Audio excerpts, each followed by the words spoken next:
Hello friends, मेरे channel में आप सबका स्वागत है। तरफ से आज मैं समझाने जा रही हूँ कि छोटे बच्चों को किस तरह से पढ़ाएं। पढ़ाई एक बहुत ज़रूरी है हर बच्चे के लिए, पर उसके लिए उत्साह होना बच्चे में ज़रूरी है। स्टार्टिंग से ही हमें बच्चों के अंदर ऐसा डालना होगा ताकि वो मतलब लॉन्ग लाइफ उसे पढ़ाई में इंटरेस्ट आ जाए। शुरू से हम उसे डरा के पढ़ाएंगे तो कभी उसे पढ़ाई में इंटरेस्ट नहीं आएगा। तो ये काफ़ी चैलेंजिंग होता है हम माँ के लिए, टीचर के लिए बच्चों को पढ़ाना। छोटे बच्चे, एलकेजी के बच्चे, यूकेजी के बच्चे इतने प्यारे होते हैं कि उन्हें हम डांट नहीं पाते। आखिर वो हमारी डांट को समझ ही नहीं पाएंगे तो हम उन्हें कैसे डांट सकते हैं। उन्हें खेल खेल में हमें सिखाना होगा।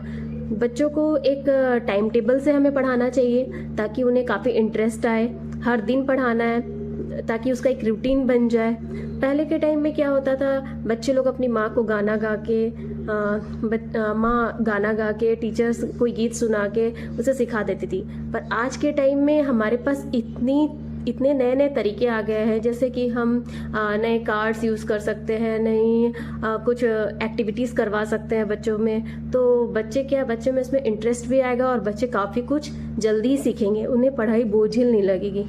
आप बच्चों को खुद भी पढ़ाती हैं अगर, तो बच्चों को इंटरेस्ट के साथ ले जाएं। अब कोई मैम एक्टिविटी ही करने दी है पर आप उसे बोलेंगे कि नहीं चलो चलो तुम्हें पढ़ना है, तुम्हें मैम ने दिया है एक्टिविटी, तुम्हें कंप्लीट करना है, ऐसे तो वो कभी नहीं जाएगा। उसे हमेशा टेंशन लगी रहेगी, मुझे मम्मी होमवर्क करवाती है बोल के मुझे जाना पड़ता है। तो हमें ऐसा नहीं करवाना है। हमें क्या करवाना है, चलो बेटा आज हम लोग कलरिंग करेंगे, चलो बेटा आज हम नंबर सीखेंगे। सपोज हम नंबर की बात लेते हैं तो हमें बच्चों को अपने साथ लेके बैठना होगा कि आज हम तुम्हें नंबर करना सिखाएंगे।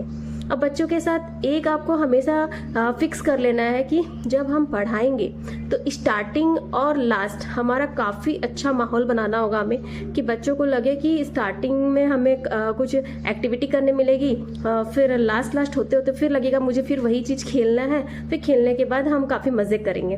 तो जैसे कि मैंने लिया कि कलरिंग करवाया, तो कलरिंग मैंने उसे क्या किया, एक पेपर दे दिया, एक सीजर दे दिया, तो वो कटिंग वटिंग अपने खुद ही करते रहे, उसमें उसे नंबर लिखने दे दिया 1 2 3 4 ऐसे करके हम पैसे बनाते हैं, नोट बनाते हैं। फिर हम बाय और सेलिंग खेलेंगे, जैसे उसे शॉपकीपर बना दिया या मैं परचेस करने लग गई।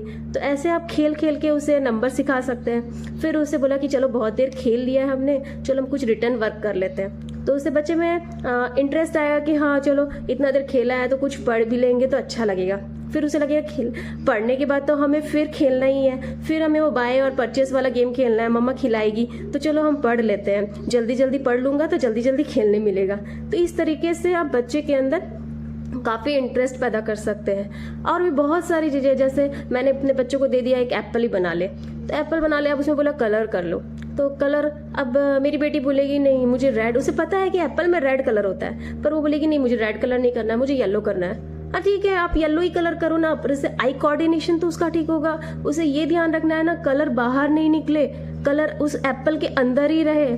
तो ऐसे करके आप, सिर्फ एप्पल की बात नहीं हो रही है यहाँ पर, आप ग्रेप्स भी दे सकते हैं, बनाना भी दे सकते हैं, अदरवाइज आप कुछ भी दे सकते हैं। आप डॉट बना दो, डॉट डॉट डॉट करके कोई ड्राइंग बना दो, उसे बोलो कि चलो इसे जोड़ करके एक ड्रॉ करो, उसमें कलर करो।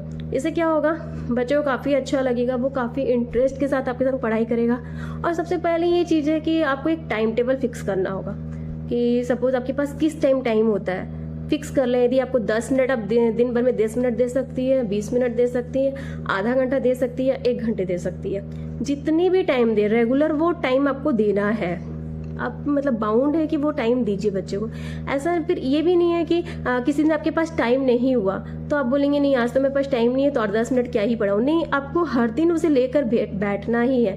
यदि आपके पास 10-15 मिनट भी टाइम निकलता है तो आपको लेके बैठना है ताकि उनका रिदम चलता रहे, वो कंटिन्यूसली उसे हर दिन पढ़ना है। यदि एक दिन भी बच्चा मिस करता है तो अगले दिन उसे पढ़ने में काफ़ी प्रॉब्लम होती है। बच्चों को एक तो सिखाना काफ़ी चैलेंजिंग होता है कि उसे एक एक चीज़ उसके माइंड में घुसाना होता है। फिर क्या है, इस टाइम में बच्चे यदि एक बार उनके माइंड से पढ़ाई के लिए बोरिंग होने लग गया तो वो कभी भी इंटरेस्ट नहीं आ पाएगा। बच्चे के अंदर इंटरेस्ट लाना हमें सबसे ज़्यादा ज़रूरी है। एक बार इंटरेस्ट आ गया तो वो लाइफ लॉन्ग चलता रहेगा। पहले के टाइम में क्या था, दादी नानी कहानियाँ सुनाती थी, उनके माइंड में बैठ जाता था। अभी क्या हमें सिखाना है, उसे पोएम सिखाना है, राइम सिखाना है, काफ़ी कुछ है। कंपटीशन का ज़माना आ गया। पहले के टाइम में इतनी कंपटीशन नहीं होती थी।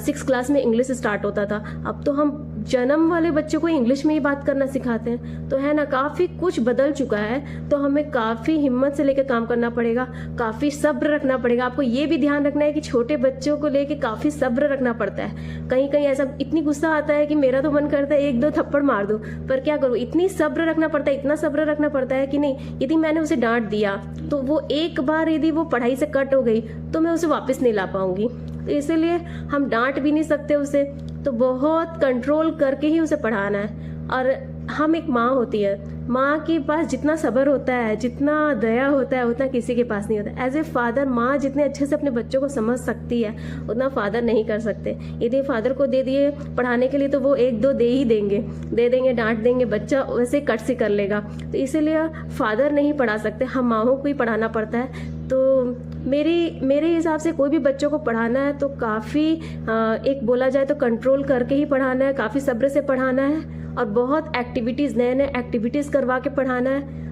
उम्मीद करती हूँ कि मेरी बात आपको समझ में आई होगी। मेरे चैनल को लाइक एंड सब्सक्राइब जरूर कीजिएगा। Thank you for watching.